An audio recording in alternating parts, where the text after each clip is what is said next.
नमस्कार प्यारे विद्यार्थियों। आज हम पढ़ेंगे क्लास 12 की इकोनॉमिक सब्जेक्ट के अंतर्गत चैप्टर पढ़ रहे थे हम।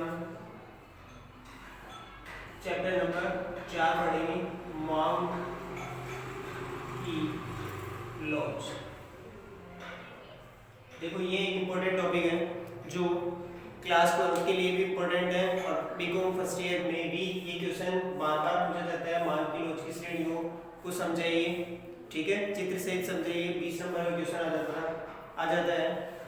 तो उसके लिए देखो इम्पोर्टेंट क्वेश्चन के बारे में आज इस क्वेश्चन के बारे में चर्चा करेंगे। देखो मांग की कीमत लॉज होती क्या है, मतलब मांग की कीमत लॉज की परिभाषा होती है कि मांग में प्रतिस्पर्धी आनुपातिक परिवर्तन कीमत की तुलना में, ठीक है, या हम परिभाषा ऐसे बना सकते हैं कि कीमत की तुलना में या कीमत में जो प्रतिस्पर्धी आनुपातिक परिवर्तन आता है उसकी तुलना में मांग में कितना प्रतिस्पर्धी आनुपातिक परिवर्तन आता है उसे मांग की कीमत लॉज कहते हैं। मतलब कीमत कितनी कम होगी जिससे मांग में कितना चेंज आए, समझ में, कीमत में कितना चेंज आए कि उसकी तुलना में मांग चेंज हो जाए। तो कीमत की तुलना में मांग मात्रा में जो परिवर्तन आएगा वही क्या है, मांग की कीमत लॉज है, ठीक है। इसीलिए हम यहाँ से मांग की श्रेणियां पढ़ेंगे। देखो मांग की लॉज अलग अलग प्रकार की होती है अलग अलग वस्तुओं के लिए, तो इनको अलग अलग श्रेणियों में बांटा गया है कौन कौन सी वस्तुओं के लिए किस टाइप की मांग की लॉज होती है। जैसे कि फर्स्ट टॉपिक पढ़ेंगे पूर्णतः लॉजदार मांग, समझिए। यहाँ से देखो नाम से स्पष्ट है, पूर्णतः लॉजदार मांग, मतलब पूरी तरह से मांग लॉजदार होगी, मतलब मांग में बदलाव होते रहेंगे, समझिए।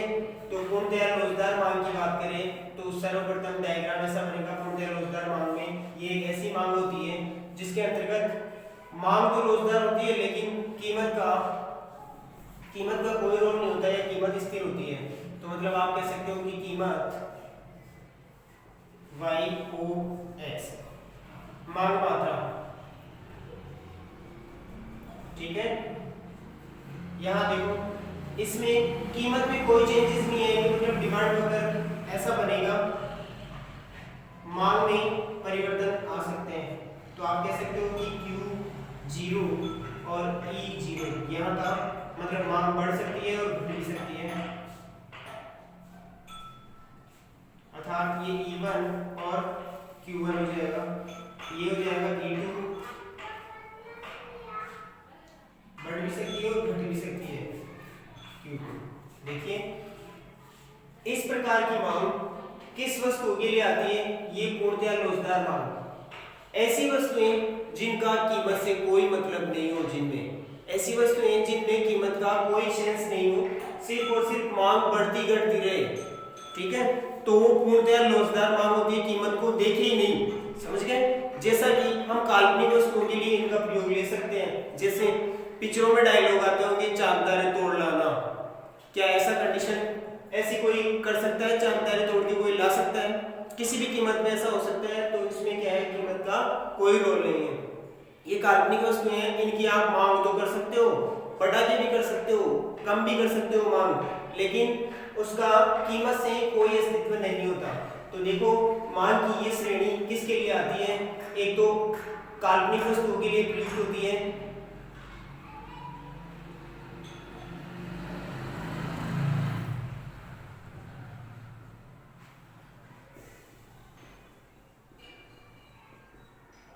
इसके मतलब इसका जो यूज है इस श्रेणी का वो काल्पनिक वस्तुओं के लिए होता है, ठीक है। उसके बाद हम दूसरी कंडीशन देखें तो देखो इसका जो मांग वक्र है वो x एक्स के समांतर होता है, क्लियर। तो देखो क्या होगा इसका, इसमें मांग वक्र जो है वो x एक्स आर्टिकल लाइन को बोलते हैं, x एक्स के समांतर होगा, मांग वक्र x अक्ष के समांतर होगा, ठीक है।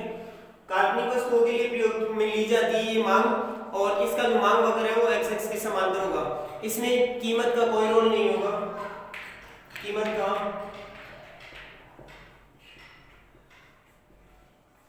कोई रोल नहीं होगा, क्लियर? देखो इस टाइप की वस्तुओं में या कह सकते हैं पूर्णतः रोजगार मांग के अंतर्गत कीमत का कोई रोल नहीं होता। कीमत का कोई रोल नहीं होता। ये काल्पनिक वस्तुओं की श्रेणी है, मतलब इसके अंदर काल्पनिक वस्तुओं की मांग आती है, जैसे कि चांद तारे तोड़ लाना। उदाहरण के लिए, समझ गए? उदाहरण के लिए जैसे चांद तारे तोड़ लाना पॉसिबल है क्या? नहीं, लेकिन मांगने में क्या जाता है? मांगो जी बड़ी। ठीक है, इसलिए जो है ये काल्पनिक वस्तुओं की मांग के लिए आता है और इसका मांग वक्र जो है x अक्ष के समांतर होता है। देखो x अक्ष पर मांग वक्र उसके समांतर है। क्लियर? तो इसलिए ये श्रेणी इसमें यूज आती है। अब देखो एक होता है इसकी लोच। लोच दर्शाते हैं आप ईडी, नाम सुना हो? वो कैसे आती है?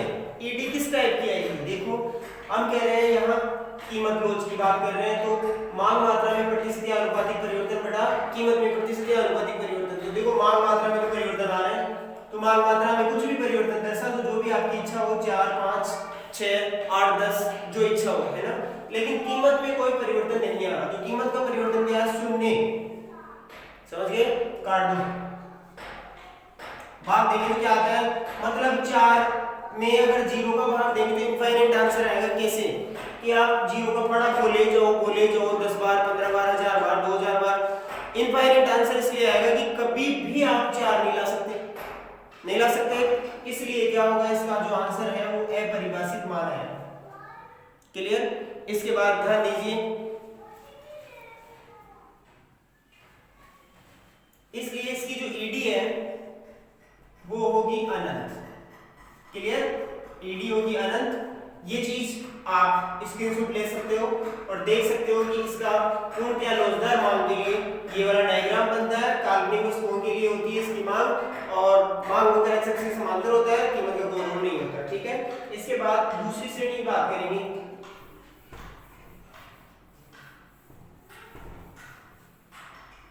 देखो बात करेंगे किसकी? पूर्णतः बेरोजगार मांग। नाम से स्पष्ट है, पूर्णतया बेरोजगार मांग मतलब बेरोजगार। लोच का मतलब है कि बदलती हुई, लचीलापन, लोच बदलती हुई। तो देखो यहाँ पूर्णतया बेरोजगार मांग मतलब मांग में कोई लोच नहीं होगी, बिल्कुल नहीं बदलेगी मांग। समझ गए? जैसे इसका डायग्राम ऐसा बनेगा YOX। ठीक है, ये थी कीमत, ये थी मांग, मात्रा है ना। ध्यान दीजिए, कीमत में कितने चेंजेस आ जाओ लेकिन मांग नहीं बदलेगी, तो इसके लिए क्या होगा? मांग वक्र जो डिमांड वक्र है वो ऐसा बनेगा। अब देखो कीमत में चेंजिंग हो सकते हैं P0, E0, मतलब P1, E1, P2, E2। ठीक है, मतलब प्राइस तो चेंजेस होती रहती है लेकिन कीमत में कोई चेंजेस नहीं होगा। ऐसी कौन सी वस्तुएं होती है? देखो इस प्रकार की लोच में ऐसी वस्तुएं आती है जो आवश्यक हो, अति आवश्यक, तो जीवनदायी वस्तुएं। तो देखो यह मांग जीवनदायी वस्तुओं के लिए होती है। किनके लिए? जीवनदायी वस्तुओं की मांग इसमें आती है।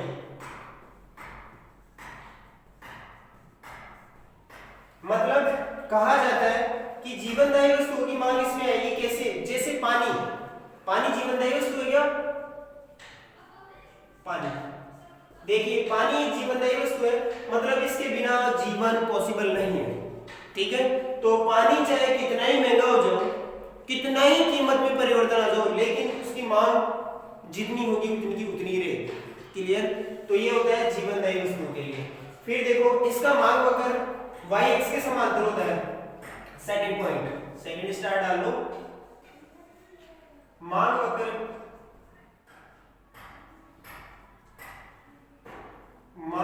y-x के समांतर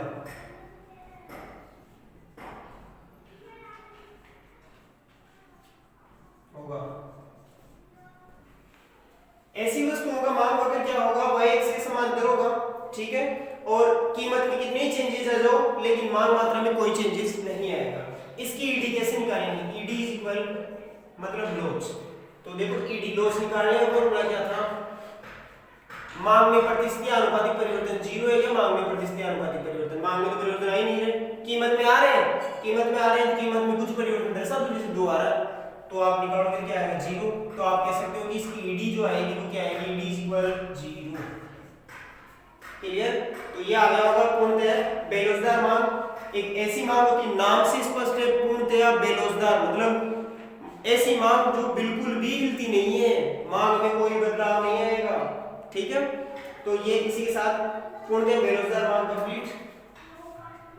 आपको तो थोड़ी बड़ी बड़ी लिखनी है, इनको घुमा फिरा के कीमत में कितने ही चेंजेस आ जाओ लेकिन मांग मात्रा में कोई परिवर्तन नहीं आएगा, मैं शॉर्ट एंड स्वीट बता रहा हूं। ठीक है,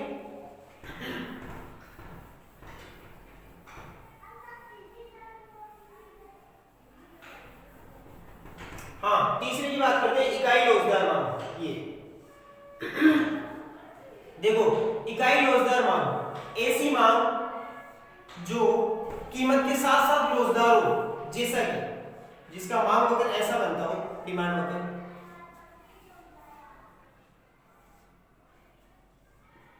समझ गए? तो YOX कीमत मांग मात्रा। ठीक है, तो देखो मानो पुरानी प्राइस P0 याद थी, ठीक है,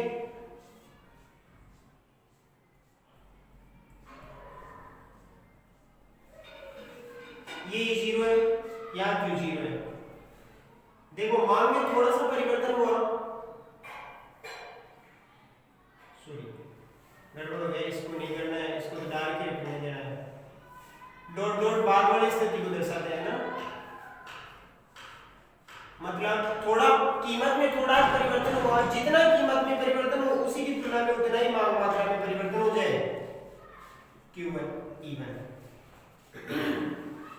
देखो ऐसी वस्तुओं की श्रेणी आएगी इसमें जिसमें कीमत में जितना परिवर्तन हो उतनी उसी की तुलना में मांग मात्रा में भी इक्वल परिवर्तन आए, तो क्या होगा, वो सामान्य वस्तुएं होगी। तो इस प्रकार की मांग के लिए सामान्य वस्तुओं की मांग होती है, या आप कह सकते हैं कि ये सामान्य वस्तुओं की मांग होती है।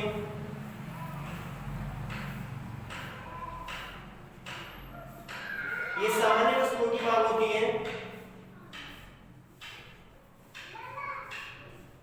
ठीक है। जैसे मैंने बताया था सामान्य वस्तु कपड़े, कीमत बढ़ जाए थोड़ी कम पहन लेंगे, कीमत घट जाए थोड़ी ज्यादा पहन लेंगे, ठीक है।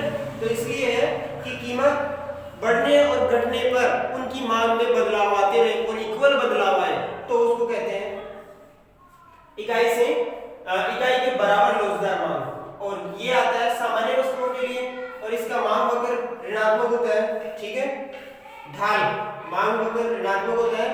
और इसकी जो ईडी है वो कैसे निकलेगी, देखो जितना परिवर्तन ये उस मान के लिए आता है जितना परिवर्तन प्राइस में हो उसके उन वस्तुओं की मांग मात्रा में उतना ही परिवर्तन आएगा। जैसे कि मांग मात्रा में 1% या 10% परिवर्तन आया तो कीमत में भी 10% परिवर्तन आया, काटे 1, तो इसकी ईडी क्या होगी, ईडी इज इक्वल 1। मांग और जो मांग मात्रा और कीमत है उनमें बराबर परिवर्तन आए, इकाई लोजदार मांग कहलाती है, ठीक है। इसके बाद नेक्स्ट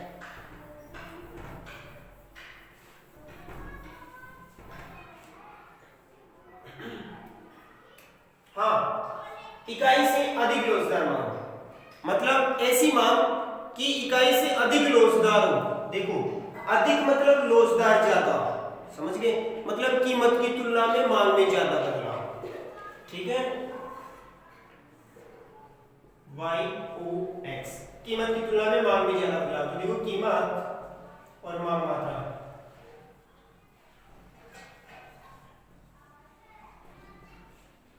देखते हैं। देखो कीमत की तुलना में मांग में ज्यादा बदलाव आए तो इसका मांग वक्र लगभग ऐसा बनेगा। देखो पुरानी कीमत यहां थी,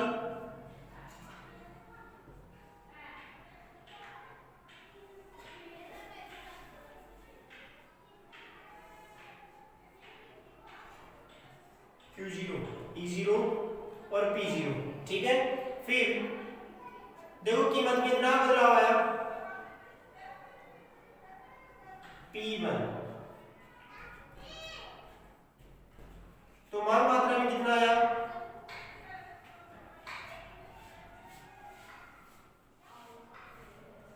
Q1 हो गई।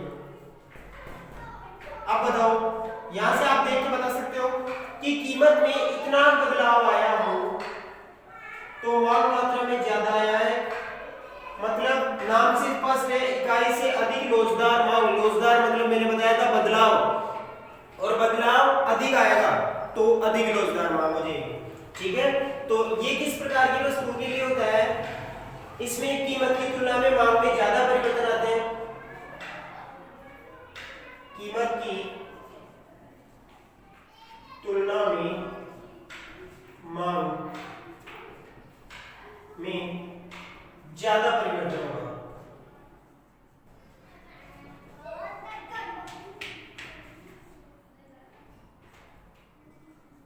ठीक है।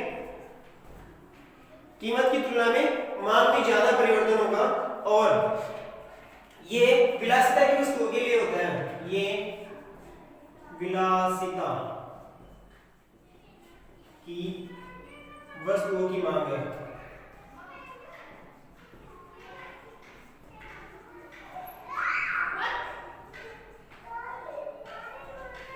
देखो ये विलासिता की वस्तुओं की मांग होती है, जैसे एसी, टीवी।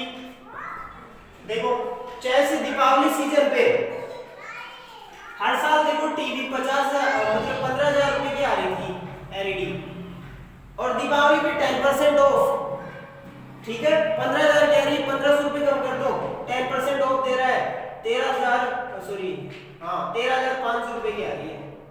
तो देखो मांग में थोड़ा सा बदलाव आया, तो जब 15,000 की आ रही थी तब मान लो कि इस दीपावली सीजन पे, या जब 15,000 की आ रही थी बीच में, तब मैंने की 200 टीवी बिकती थी एक दुकान पे से, लेकिन जब उसने ऑफर लगा दिया कि ऑफर में 13,500 में आ रही है, मतलब थोड़ा सा बदलाव आया। कितना परसेंट, देखो यहाँ से यहाँ कुछ चेंजेस आया, मतलब 10% चेंज आया। तो ये 200 के बजाय कितनी होगी, मतलब 200 के बजाय ज्यादा भी नहीं तो मानो 300 तो हो ही जाएगी, समझ गए। 300 टीवी खरीदने तो आ ही जाएंगे, लेकिन वैसे तो मेरे ख्याल से और ही ज्यादा आ जाएंगे, लेकिन 300 टीवी खरीदने वाले तो आ ही जाएंगे। तो पहले मांग 200 थी, अब 300 हो गई, तो मान लो कि 33% बढ़ गई, 33% इंक्रीज हुई है, समझ गए। एक पीआई बढ़ गई, 33% इंक्रीज हुई है। तो ईडी कैसे निकालते हैं हम, ईडी इज इक्वल, ईडी निकालने का देखो मांग में प्रतिस्पर्धी आनुपातिक परिवर्तन, मांग में ये था 33%, जबकि कीमत में कितना हो रहा है 10%, कीमत में 10% की कमी, परसेंट से परसेंट हट गया, घट आएगी 3.3% लॉस। जो मांग की लॉस है वो 3.3 है। देखो अब देखो ये कह रहा है इकाई से, इकाई क्या होती है एक, तो देखो ईडी और एक, इन दोनों में क्या फर्क होगा। देखो ईडी ये है आपकी, ईडी कितनी आ रही है 3.3, तो यह 3.3 हो तो एक से बड़ी है, बड़ी है। इस चीज का ध्यान रखना, इकाई से अधिक लोचदार मांग, तो लोचदार ज्यादा है तो मतलब ईडी ज्यादा लोचदार है, बड़ी है तो बड़ी की तरफ मुंह लग जाएगा। ईडी इज इक्वल ईडी बड़ा है एक से, तो ये होगा इकाई से अधिक लोचदार मांग। तो ऐसी वस्तुएं जो विलासिता की वस्तुएं होती है उनकी मांग के लिए आता है ये, और इसको इकाई से अधिक लोचदार इसको कहते हैं, ये मांग होती है इकाई से अधिक लोचदार। अब बात करते हैं इकाई से कम लोचदार की।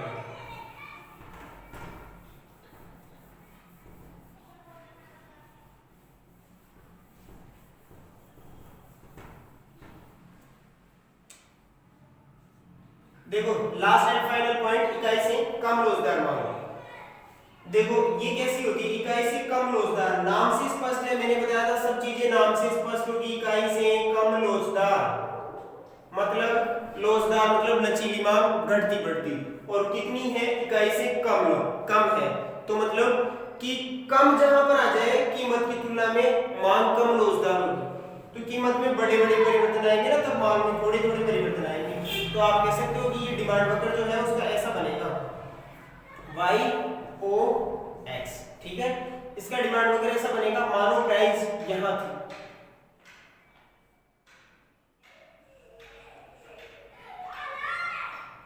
P0 पुरानी प्राइस यहां थी E0,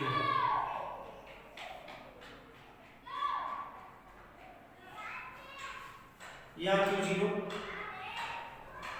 अब देखो प्राइस में बड़े परिवर्तन आएंगे तब मांग में छोटे छोटे ही आएंगे।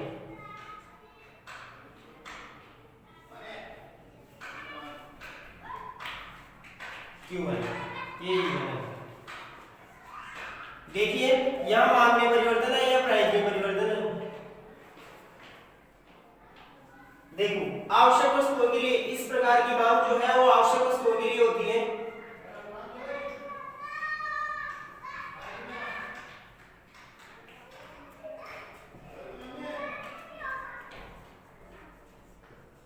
ये मांग आवश्यक वस्तुओं की मांग कहलाती है।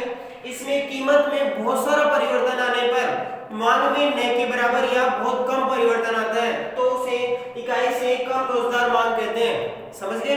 इकाई से कम रोजगार मांग कौन सी होगी? जब कीमत में बहुत बड़े बड़े परिवर्तन आए या बहुत बड़ा परिवर्तन आए तो मांग मात्रा में थोड़ा सा परिवर्तन हो तो वो इकाई से कम रोजगार मांग कहलाती है। ठीक है, ये आवश्यक वस्तुओं के लिए होता है। जैसे नमक, जैसे एग्जांपल है नमक।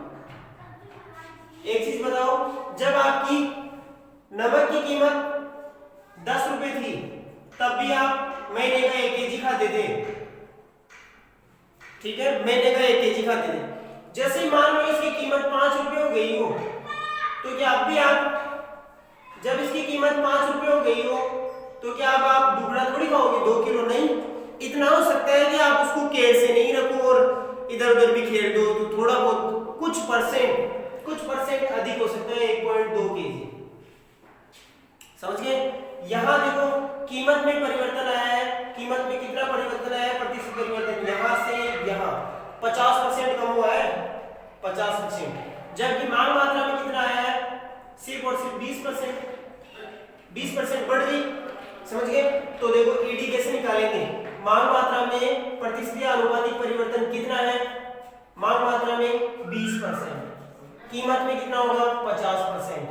काट देंगे, 5 का भाग दे दोगे, इसमें जा रहा है क्या? नहीं जा रहा, लेकिन पॉइंट लगाओगे तो उसके पास में 0 आ जाएगा। फिर वो 20 हो गया, 20 में 5 का जा रहा है 4 बार, तो मतलब 0.4 कीमत रोज की आ रही है। ईडी 0.4 आ रही है। तो आप कह सकते हो कि इसकी जो लोच है वो इकाई से कम है, 1 से बहुत कम है। तो मतलब ईडी और 1 दोनों में क्या संबंध होगा? ईडी जो है इकाई से कम है, तो ये हो जाएगी आपकी ईडी। और आवश्यक वस्तुओं की मांग होती है। और इसी के साथ देखो ये बड़ा टॉपिक था जो बीकॉम फर्स्ट ईयर में भी काम कर रहा है। 20 नंबर के बड़े क्वेश्चन में पूछा जा सकता है और आपकी 12th क्लास में भी 5 नंबर के निबंधात्मक क्वेश्चन में पूछा जा सकता है। इसलिए इंपॉर्टेंट टॉपिक और बहुत आसान है, आसानी से इसको समझ